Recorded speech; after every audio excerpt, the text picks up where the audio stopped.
Success isn't about reaching some destination, it's about who you become in the pursuit. And that starts today with one tiny action that proves to yourself this is who.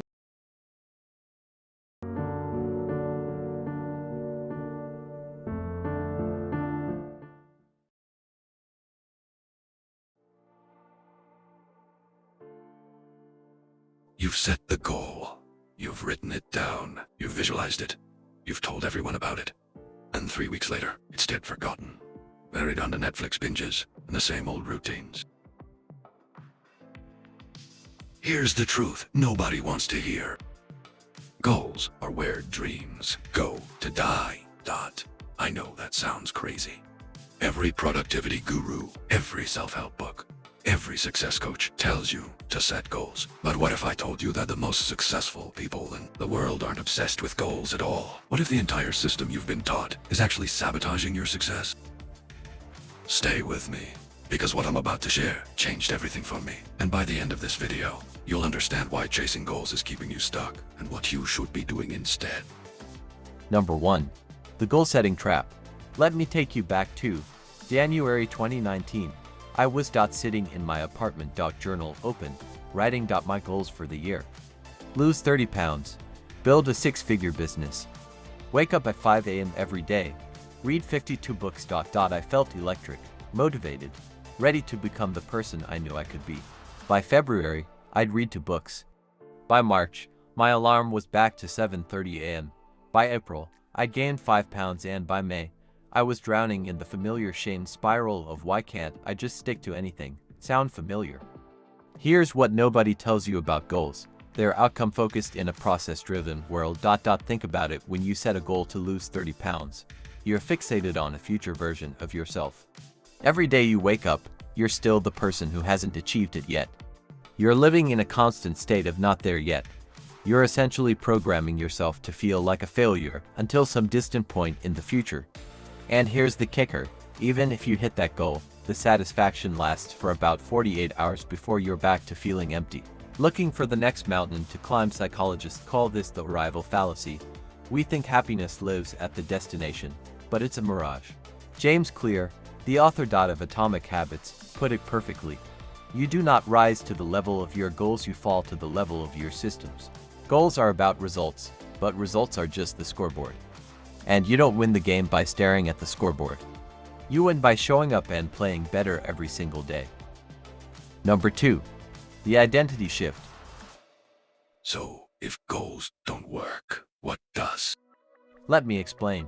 Every action you take is a vote for the type of person you want to become. The question isn't what do I want to achieve, the question is who do I want to become. This isn't just semantics. This is a fundamental rewiring of how you operate. Instead of saying I want to run a marathon, you say I'm becoming a runner. Instead of I want to build a business, you say I'm becoming an entrepreneur. Instead of I want to lose weight, you say I'm becoming someone who takes care of their body. Do you feel the difference? One is external, one is internal. One is about what you do, one is about who you are. When your identity changes, your behaviors automatically align. You don't have to force yourself to go to the gym. When you're someone who takes care of their body, you just do it, because that's who you are. Think about someone who says I'm trying to quit smoking. They still identify as a smoker, they're just trying not to smoke. Compare that to someone who says I don't smoke. That's their identity. The behavior flows from the identity. When I shifted from I want to be a writer to I am a writer, everything changed. Writers write, so I wrote, not perfectly. Not for some future goal, but because that's what writers do. Within 6 months, I had published 50 articles. Within a year, I had a book deal. Not because I set a goal, but because I became someone who writes. Your identity is the strongest force in your psychology. We will do almost anything to stay consistent with how we see ourselves. So stop fighting against yourself by setting goals that conflict with your identity. Change the identity, and the rest follows. Number 3. The system of micro-commitments. Now, here's where this gets practical. How do you actually change your identity? Not goals, not massive transformations. Tiny, repeatable actions that are so small they're almost embarrassing. Want to become a reader? Don't commit to 52 books a year. Commit to reading 1 page before bed. 1 page. That's it. Because someone who reads 1 page every night is a reader, and readers read. Want to become someone who exercises? Don't commit to the gym 5 days a week. Commit to putting on your workout clothes every morning. Here's the magic. Micro commitments are so small that you can't fail. And when you can't fail, you build momentum, and momentum is everything. You're no longer relying on motivation. Motivation is fleeting. Motivation is what gets you excited on January 1st and abandons you by January 15th. You're building something far more powerful, identity-based habits. Every time you complete that micro commitment, you're casting a vote for your new identity. One vote might not matter, but 100 votes, 1,000 votes, that's who you become. I want you to imagine a courtroom. Your identity is on trial. The evidence is your actions. Every micro commitment is evidence for the defense. Your Honor, I submit that my client is a writer. Evidence. They've written every day for 90 days straight. Case closed. Here's your action plan. Step 1. Choose one identity you want to build, not 5. 1. Who do you want to become? Step 2. Ask yourself, what would someone with that identity do every single day? What's the smallest, most obvious action? Step 3. Make that action so small that you'd feel ridiculous not doing it. We're talking to minutes or less. Step 4. Do it every day, no exceptions. Even if it's imperfect, even if it feels pointless. You're not doing it for results.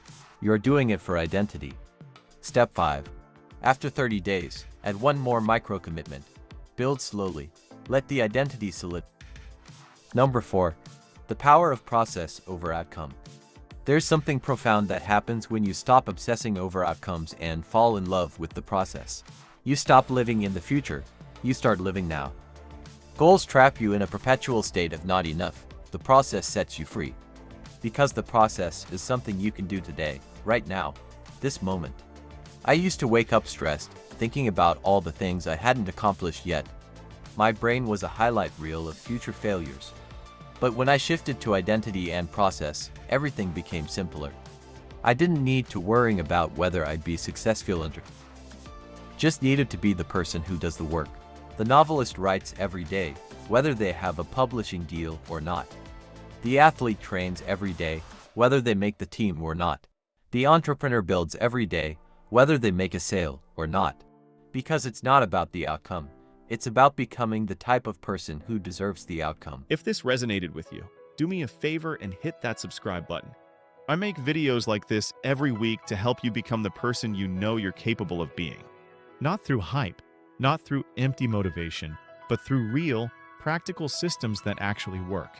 Drop a comment and tell me, what's one identity you're committing to building? I read every single comment, and I want to hear from you. Now go out there and prove to yourself who you really are. I'll see you in the next one.